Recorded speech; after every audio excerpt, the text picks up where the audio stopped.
Hi, I'm Jade Baxley, and today we'll be reading Cinderella Skeleton by Robert D. Sansucci, illustrated by David Catro.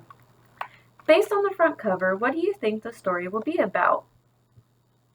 What excites you most to read this story? Let's read. Cinderella Skeleton. Cinderella Skeleton dwelt in Boneyard Acres near the wood. Third Mausoleum on the right, decayed, decrepit, what a fright! On the door a withered wreath invited guests to rest in peace. It was the pride of the neighborhood. And we have our first vocab word dwelt, which means lived in or at a specific place.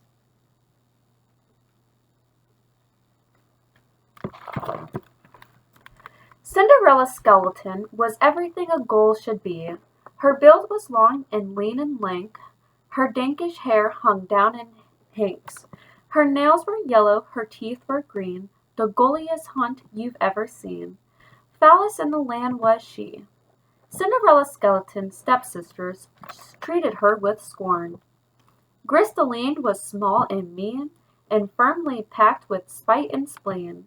Tall, bony Jane, a scatterbrain, was just as vile and twice as vain. They worked Cinderella from dusk till morn. Cinderella's skeleton, it seemed her tasks were never done. She hung up cobwebs every place, arranged dead flowers in a vase, littered the floor with dust and leaves, fed the bats beneath the eaves. She had no time for rest or fun.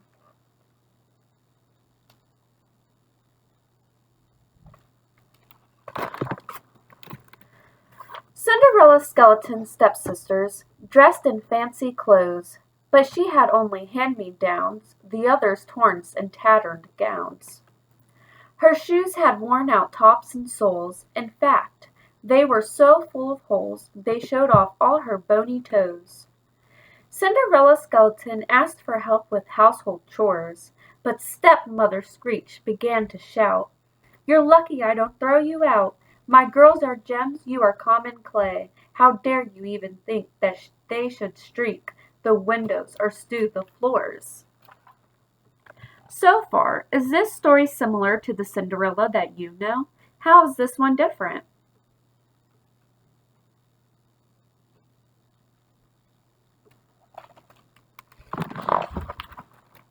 Cinderella's skeleton, more disappointment lay ahead.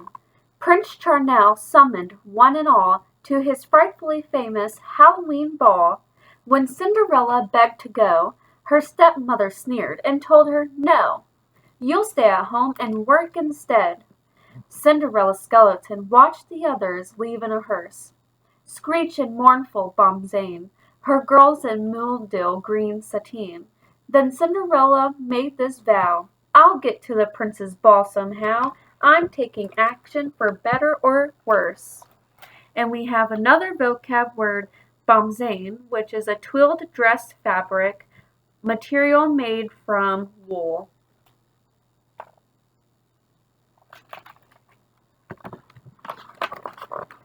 Cinderella's skeleton, off she marched without delay, to the good witch in the wood beyond, who cast kind spells with a generous wand. The witch heard Cinderella's plea, then nodded, saying, "Bring to me some things I need, and right away." Cinderella's skeleton located what the witch required, a jack-o'-lantern, fiery-eyed, 6 rats a trap held locked inside, 2 bats asleep and wings wrapped tight, a cat as black as moonless night, exactly as the witch desired.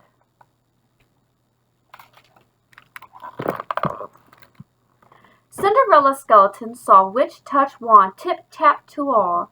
The pumpkin turned to a funeral wagon, the rats to nightmares part horse part dragon, the bats to footmen at the ready, the cat to driver holding steady, the steeds who'd speed her to the ball.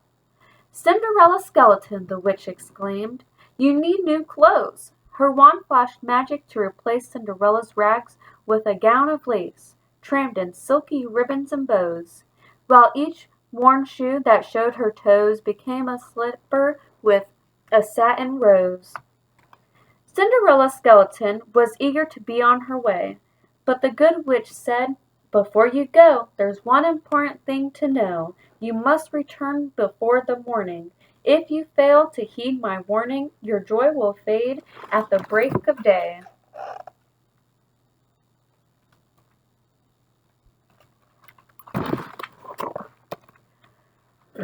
Cinderella's skeleton reached the ball and caused a stir. The guests all turned to stare at where she stood at the top of the palace stair. As she swept down she heard the buzz of everyone wondering who she was. Then Prince Charmel bowed to her. What did Cinderella do in order to get to the prince?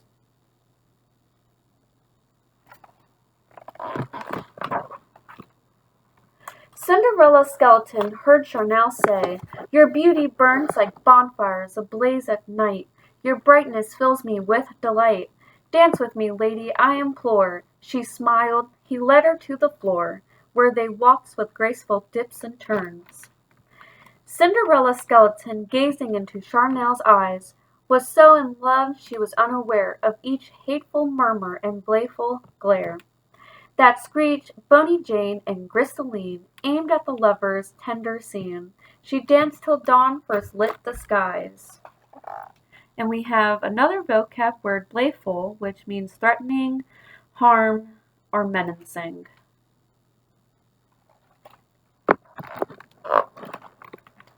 Cinderella's skeleton recalled too late the witch's warning. She broke from Charmel's dear embrace and hurried to escape the place.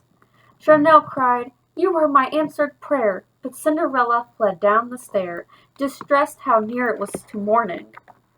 Cinderella's skeleton, her haste, as haste will, brought mishap, as she ran for her waiting carriage, pursuing Prince, shouting offers of marriage.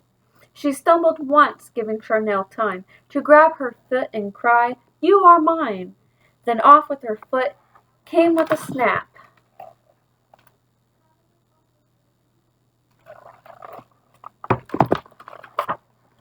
Cinderella's skeleton, ignoring the thump of her footless stump, reached her coach and cried, "Away! I must be home by break of day."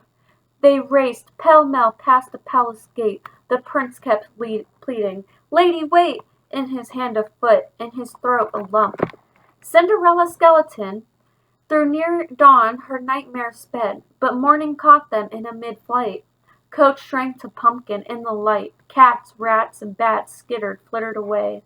Ragged and limping she faced the day, her heart still full, though the magic had fled.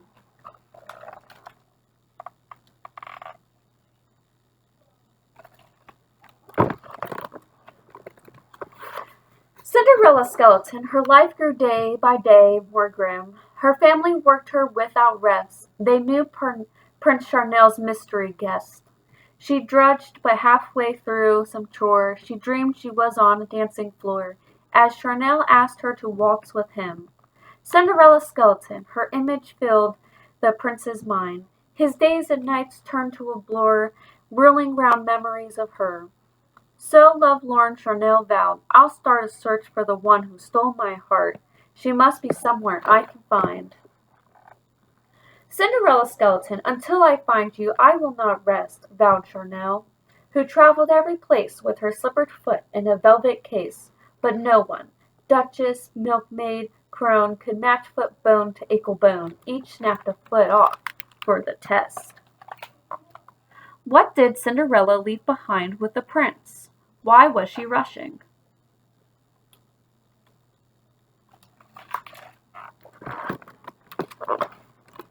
Cinderella's skeleton locked up when Charmel came to call. Screech pulled her girl's feet off, 1, 2, saying, "Wire or glue, you're good as new. Surely it's worth this slight distress, for the chance to be a true princess. Now hurry, the prince is in the hall." Cinderella's skeleton picked the lock with the longest pin. She heard Charmel's voice, his gentle tones, droned by her stepsister's wails and moans. Bony Jane's ankle was too large and thick, and Grisseline's thin as a withered stick. Then Cinderella came limping in.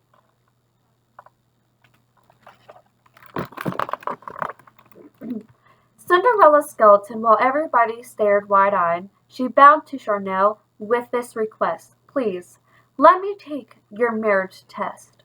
Her foot bone snapped on and held fast. Charnel shouted, "A match at last! Here is my promised princess bride." Cinderella's skeleton, the rarest gem the world has seen. Your gleaming skull and burnished bones, your teeth like polished kidney stones, your dampish skills and stinkish hair, there's nothing like you anywhere. You make each day a Halloween.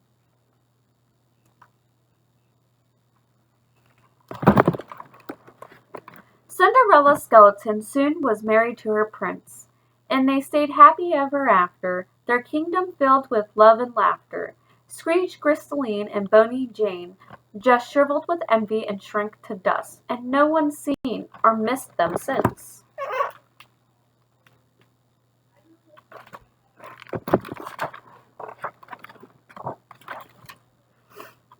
How was the ending of the story? What happened to Cinderella? Do you like this story, or do you prefer the original version? I'm Jade Baxley, and this was Cinderella's Skeleton.